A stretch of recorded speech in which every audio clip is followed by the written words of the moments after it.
बच्चा लोग, welcome back to lab. I know it's a very long time. मैंने काफ़ी समय से वीडियोस नहीं डाले थे just because of my tight schedule.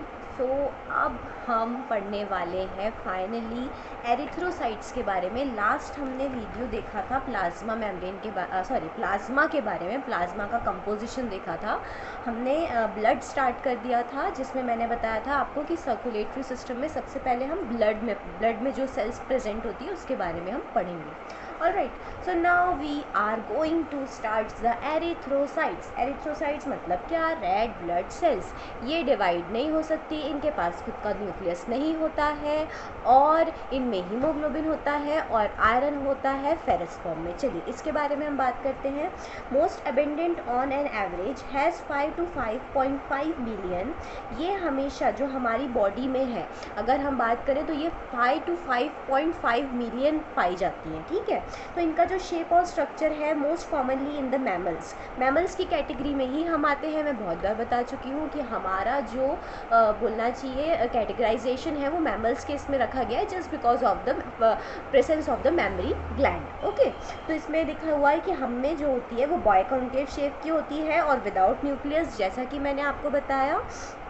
ठीक है, और कैमल में जो होती है वो ओवल शेप की होती है। ठीक है, उसके बाद में due to the absence of the mitochondria, जैसे मैंने आपको बताया था कि आरबीसी में या एरिथ्रोसाइट्स में सेल ऑर्गेनल्स प्रेजेंट नहीं होते हैं, वैसे ही माइटोकॉन्ड्रिया नहीं है, तो वहाँ पे जो रेस्पायरेशन है वो एनारोबिकली होता है। They respire anaerobically and so no use of oxygen they carry, ये लिखा हुआ है।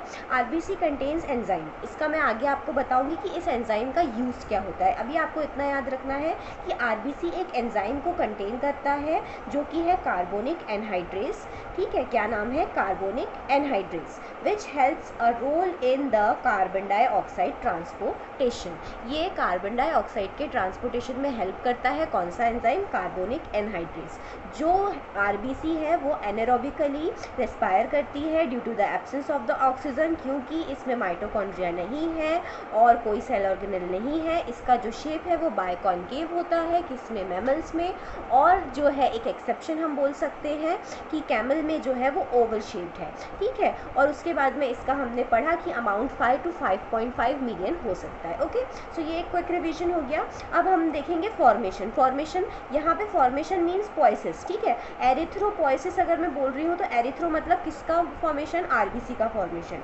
It occurs in the red bone marrow in adults. मैंने आपको बताया था हमारे बोन के अंदर जो फ्लूइड प्रेजेंट होता है, बोन मैरो, वहीं पर ये सारी सेल्स बनती हैं। ठीक है, तो यहाँ पे वही लिखा हुआ है कि यहाँ इनका फॉर्मेशन कहाँ होता है? It occurs in the red bone marrow in the adults. ठीक है, एडल्ट्स में। ठीक है, हीमोग्लोबिन ऑफ द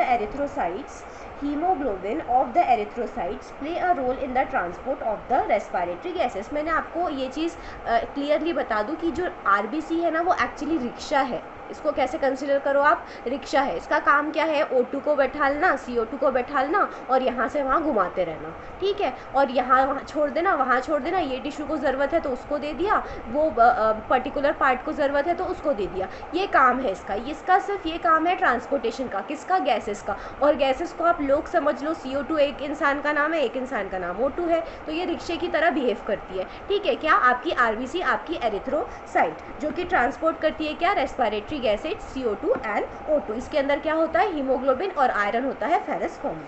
ठीक है, अब अगर हम देखें तो इसमें यहाँ जो आगे के पॉइंट्स लिखे हुए हैं वो ये है हीमोपोइसिस का मतलब ये होता है कलेक्टिवली, अगर मैं बोलूँ जैसे मैंने एरिथ्रोसाइट्स बोला वैसे ही ल्यूकोपोइसिस होगा। ल्यूकोपोइसिस मतलब WBC का फॉर्मेशन और थ्रोम्बोपोइसिस मतलब प्लेटलेट्स का फॉर्मेशन। तो कलेक्टिवली जब हम बोलते हैं तो उसको हम हीमोपोइसिस बोलते हैं, that is the formation of the blood.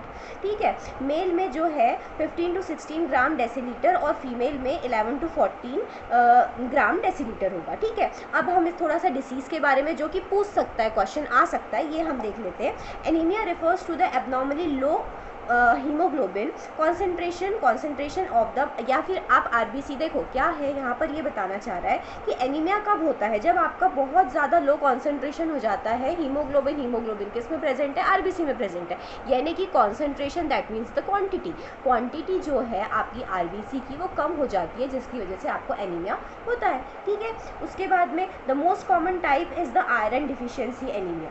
जो सबसे ज़्यादा कॉमन टाइप का जो डिसीज़ है वो है है एनीमिया से रिलेटेड जो है, एक टाइप का एनीमिया है, वो है आयरन डिफिशिएंसी एनीमिया। नाम से ही पता चल रहा है कौन सा एनीमिया है, आयरन डिफिशिएंसी एनीमिया है। डिफिशिएंसी ऑफ आयरन की वजह से ये होता है, which is an essential component of the haemoglobin, ये तो हमको पता ही है। Pernicious anaemia, there is an inadequate amount of vitamin B12 in the body which is needed for the RBC maturation। RBC के मैचुरेशन के लिए, जैसे कि हमको मैच्योर होने के लिए, हमको भी ग्रोथ करने के लिए प्रोटीन, विटामिन, मिनरल्स, इन सब की ज़रूरत होती है, वैसे ही इनको भी ग्रोथ करने के लिए विटामिन B12 की ज़रूरत होती है, जो कि इनएडिक्वेट अमाउंट में नीडेड होता है। किसके लिए? इन्हीं के मैचुरेशन के लिए। तो परनीशियस एनीमिया में क्या होता है, there is an inadequate amount of the, यानी उसका अमाउंट बहुत ज़्यादा कम हो जाता है या उतना बैलेंस कंडीशन में नहीं रहता, जिस वजह से हमको ये वाला परनीशियस एनीमिया की प्रॉब्लम होती है। अब हम अगर हीमोलाइटिक एनीमिया की बात करें तो इसमें आपको सिर्फ इतना याद रखना है कि ये होता है मलेरिया प्रोलॉन्ग, यानी प्रोलॉन्ग मतलब बहुत लंबे समय तक आपको मलेरिया था, उसके बाद में फिर आपको हीमोलाइटिक एनीमिया होता है। ठीक है। अब थैलेसीमिया भी एक टाइप का एनीमिया का ही पार्ट है। तो इसमें हम देखेंगे it is the genetic disorder, ये एक जेनेटिक डिसऑर्डर है। अभी हम जेनेटिक्स पढ़ेंगे तो सारी चीज़ें क्लियर होंगी। अभी आपको इतना याद रखना है कि ये एक जेनेटिक डिसऑर्डर है और disorder of the chromosome number 16। मैंने आपको बताया था कि जो हीमोग्लोबिन है वो एक बहुत कॉम्प्लेक्स स्ट्रक्चर है। अगर नहीं बताया था तो एक बार आप सुन लीजिए। हीमोग्लोबिन जो है वो एक बहुत ही सबसे पहली बात तो ग्लोबिन उसमें है, हीम प्लस ग्लोबिन है, तो ग्लोबिन है दैट मीन्स वो प्रोटीन है। ठीक है। और वो एक बहुत ही कॉम्प्लेक्स स्ट्रक्चर है, 3 डायमेंशनल स्ट्रक्चर है। हमको उसको आप नेट पे देख सकते हो, उसके अंदर आयरन प्रेजेंट होता है। तो उसमें जो क्रोमोसोम का जो नंबर है, कौन सा नंबर बोल रहा है, 16 है। वहाँ पर क्या लिखा हुआ है, defect in the polypeptide chain. Polypeptide chain उसको बोलते हैं कि अमाइनो एसिड, मैंने बताया था, जो कि जैसे हमारी बॉडी है, हमारी बॉडी किससे मिलकर बनी है, हमारी बॉडी सेल से मिलकर बनी है। Exactly in the same way protein जो है वो अमाइनो एसिड से मिलकर बने होते हैं। अमाइनो एसिड की पूरी चेन होती है। तो अमाइनो एसिड की जो चेन होती है पॉलीपेप्टाइड चेन, इसमें ये होता है कि डिफेक्ट आ जाता है। कहाँ पे लिखा, मैंने बोला defect, disorder of chromosomal number 16। ठीक है। Defect in the polypeptide chain, ये जो पूरी चेन है इसमें डिफेक्ट आ जाता है। So size of the RBC reduces, इसकी वजह से जो साइज़ है आरबीसी का, जो साइज़ है वो रिड्यूस हो जाता है। ठीक है। अब इसका जो एवरेज लाइफ स्पैन है, हर चीज़ का लाइफ स्पैन होता है, हर चीज़ को एक ना एक दिन इस दुनिया से जाना है। तो वैसे ही इसको इस तरीके से कंसिडर करेंगे कि हर पर्टिकुलर टिश्यू, ऑर्गन, हर चीज़ का एक लाइफ स्पैन है। तो एवरेज लाइफ स्पैन, अब अगर हम आरबीसी का बात करें तो वो 120 डेज होता है और इंक्रीज़ हो जाता है अगर इसमें इनके नंबर में इंक्रीमेंट आ जाता है, इंक्रीजमेंट आ जाता है, तो उसको हम पॉलीसाइथेमिया बोलते हैं। क्या बोलते हैं? पॉलीसाइथेमिया। ठीक है। Size of the human RBC इसका होता है 7.2 म्यू। ठीक है। अब हमने इसमें क्या देखा, हमने देखा कि साइज़ कितना होता है 7.2 म्यू। अगर इसमें इंक्रीजमेंट आ गया है किसमें, नंबर ऑफ आरबीसी में, that is polycythaemia. And the average life span of the RBC जो है वो होता है 120 डेज।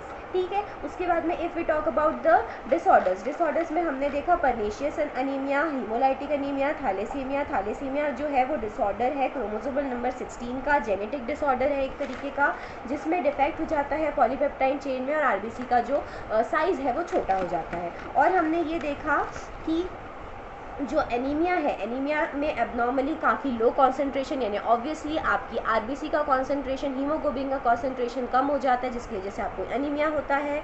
और एक और जो बहुत कॉमन टाइप का है that is the iron deficiency, जो आयरन की डिफिशिएंसी से की वजह से होता है।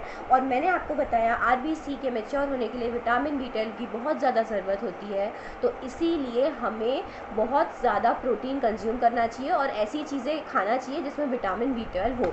So guys, this is all about the erythrocytes. I hope you enjoyed the video. We will talk about leukocytes in the next video. Thank you.